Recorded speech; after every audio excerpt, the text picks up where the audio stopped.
안녕하세요. 잡시광입니다. 러시아 우크라이나 전쟁은 그야말로 드론 없이는 설명이 안 되는 전쟁입니다. 우크라이나군은 최근 국경에서 수백 킬로미터 떨어진 모스크바까지 드론 공격을 감행하고 있는데요. 급기야 지난 22일 BBC 방송은 러시아의 대표적인 장거리 폭격기인 투폴레프 22가 우크라이나의 드론 공격에 의해 화염에 휩싸였다고 보도했습니다. 러시아 북동부에 위치한 솔치투 공군 기지에 있던 장거리 폭격기 투폴레프 22가 우크라이나의 무인 항공기, 즉 드론의 공격을 받아 화염에 휩싸였고, 러시아 국방부도 노브고로드주에 있는 한 공군 기지에 무인 항공기가 테러 공격을 가했으며 항공기를 손상시켰다라고 인정했습니다. 투폴레프 22는 냉전 시대부터 존재해온 장거리 폭격기로 미국의 B-52 폭격기와 같이 대륙간 폭격이 가능하도록 소련이 냉전 초기에 개발한 것입니다. 나토의 코드명은 백파이어, 항속거리는 3200km이며 24,000kg의 재래식 폭탄과 미사일을 적재하고 음속의 2배, 즉 시속 2300km로 날 수 있습니다. 이런 대형 전투기를 소형 드론으로 전투불능으로 만들었다면 엄청난 교환비를 자랑한다고 볼 수 있는데요. 지난 1월 러시아군은 솔치투 공군기지에서 발진한 투폴레프 22 폭격기를 통해 우크라이나 중부 드니프로시의 아파트 단지에 미사일을 발사해 30명이 숨졌는데 우크라이나가 이 공군기지를 드론으로 공격한 것입니다. 러시아는 총 60대의 투폴레프 22 폭격기를 보유하고 있었고 이를 통해 우크라이나를 무차별 공격 중이었습니다. 물론 60대 중 한 대가 드론 공격으로 손상됐다고 해서 러시아 공군력 전체 전력에 큰 영향을 미치지는 않겠지만 중요한 것은 우크라이나군의 드론 공격이 러시아 영토 깊숙한 곳에 위치한 목표물을 강타하는 능력을 갖췄음을 보여줬다는 것입니다. 솔치투 기지는 우크라이나 국경에서 무려 650km 떨어진 후방에 위치하고 있기 때문입니다. 그런데 여기에서 의문이 생깁니다. 러시아의 방공망은 왜 우크라이나의 드론, 그것도 레저용 드론에도 뚫리는 것일까요? 전투기 보유 대수에서 러시아의 10대 1로 절대 적약세인 우크라이나는 현재 모스크바를 비롯한 러시아 영토 깊숙한 곳에 대해서도 드론 공격을 집중하고 있습니다. 물론 적지 않은 드론이 격추되지만 모스크바와 군 기지들을 겨냥한 공격의 성공 건수도 증가하고 있는데요. 지난 7월 30일과 8월 1일에는 세계 러시아 정부 부처가 들어있는 모스크바의 한 청사가 사흘 새 2번이나 공격을 당하는 수모를 겪기도 했습니다. 그런데 러시아는 수도 모스크바 주변에 자신들이 세계 최강이라고 자랑하는 방공 시스템 S-400을 설치했습니다. 미국의 군사 전문 잡지인 에어포스 매거진에 따르면 S-400은 5세대 스텔스 전투기인 F-35는 20마일, 스텔스 기능이 없는 F-15EX는 200마일 밖에서도 탐지할 수 있다고 합니다. 가격도 무려 2억 달러에 달합니다. 이런 고가의 자칭 스텔스 킬러가 우크라이나가 자체 생산하는 대당 1만 1000달러, 약 1470만원짜리 비버 자폭 드론이나 심지어 이보다도 더 조악한 수백 달러짜리 레저용 드론이 공격에 왜 그렇게 취약한 것일까요? 한마디로 말해서 S-400은 첨단 미사일에 대응하기 위한 목적으로 제작돼 첨단 미사일은 걸러내도 저가의 드론은 탐지가 잘 안되기 때문입니다. 모스크바시 전체를 감싸는 A-135구역은 핵탄두를 장착한 탄도미사일을 요격하는 미사일 100기가 배치돼 있습니다. 자체 통제센터와 장단거리 지대공 미사일 발사대를 갖춘 S-50M 콤플렉스도 이 구역 내에 있습니다. 그러나 드론은 모스크바의 방공 레이더에는 문자 그대로 보이지 않습니다. 모스크바 방공망은 고속폭격기와 크루즈, 탄도미사일을 요격하도록 디자인되었기 때문입니다. 이 방공망은 새와 같이 천천히 낮게 나는 물체는 레이더의 탐지 대상에서 제외됩니다. 따라서 우크라이나 드론같이 저속으로 낮게 나는 무인 항공기도 레이더의 탐지 대상에서 제외되고 있다는 얘기입니다. 반면에 우크라이나는 정찰용 드론과 선박 공격 및 기뢰 제거 목적의 해상 드론, 소형 폭발물을 장착한 레저용 드론과 수백 킬로미터를 날아가는 자폭 드론 등 온갖 종류의 드론과 재밍 반재밍 장치 생산에 전념하고 있는데요. 혹자는 지금 우크라이나 국민의 절반이 남는 시간에 드론을 만드는 것 같다고 말할 정도로 작전용 드론을 만드는 소형 기업이 수백 곳이라고 알려져 있습니다.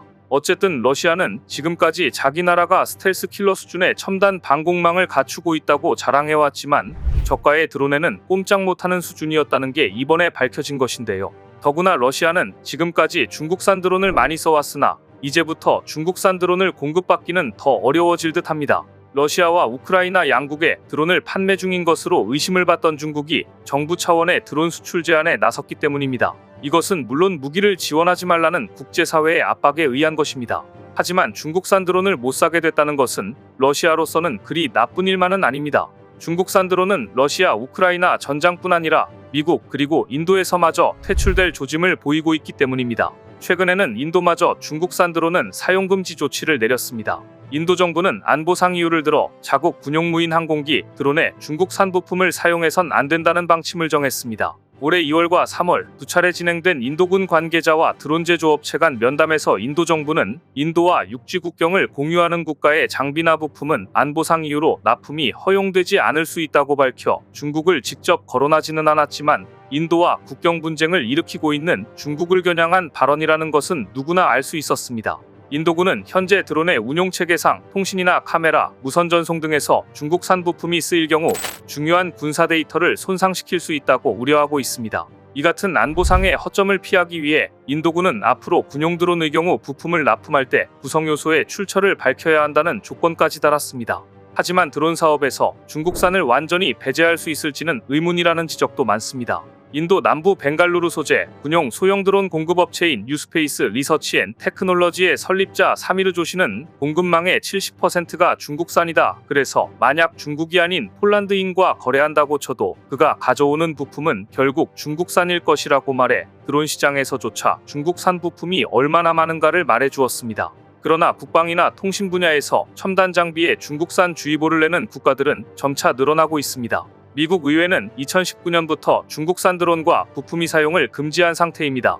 미 통신정책을 총괄하는 연방통신위원회는 첨단 의료장비나 자율주행 차량, 농기구 등이 중국의 통제하에 놓일 수 있다며 중국산 부품 사용을 우려하고 있습니다. 미국 의원들은 무선통신칩 제조업체인 중국의 큐텔과 하이보콤 와이어리스를 콕 집어 문제 삼고 있습니다. 이들의 부품으로 인해 중요한 기반 시설의 데이터가 중국에 유출되거나 중국이 장치를 원격으로 통제하는 일이 가능할 수 있다고 보기 때문입니다.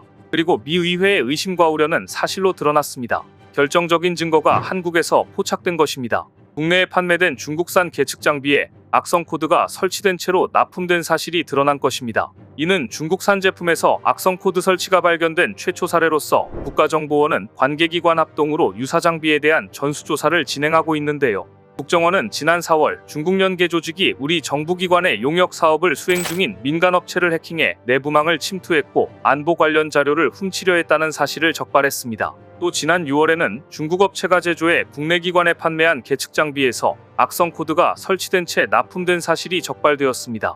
이렇게 중국산 부품을 사용한 제품을 통해 중요한 기반 시설의 데이터가 중국에 유출되거나 중국이 장치를 원격으로 통제하는 일이 벌어질까 우려되는 가운데 얼마 전 드론 100대가 추락하는 어이없는 사고가 발생했는데 그 배후로 중국이 의심되고 있습니다. 최근 육군이 전국에 도입한 드론을 띄우자마자 곧바로 추락하는 결함이 잇따라 발생해 군경찰이 조사에 착수했습니다. 육군은 교육용 사용 드론 입찰 공고를 내 국내 제조업체 한 곳과 11억 8천만 원의 드론과 통제 장비 651대를 계약했습니다.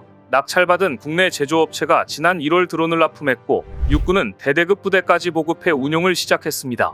그런데 드론 651대 가운데 무려 100여 대가 이륙하자마자 줄줄이 추락하는 상황이 연속적으로 발생한 것입니다.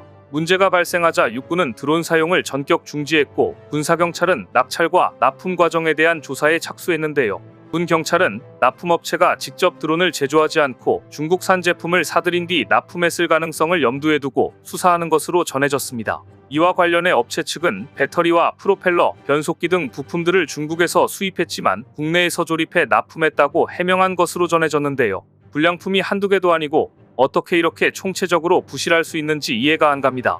만일 조사 결과 중국 부품이 너무 부실해서 발생한 것이라는 게 밝혀진다면 또 한 번 중국이 중국했다는 소리를 들으며 드론 부품 시장에서 중국산의 신뢰는 또 한 번 땅에 떨어질 것입니다.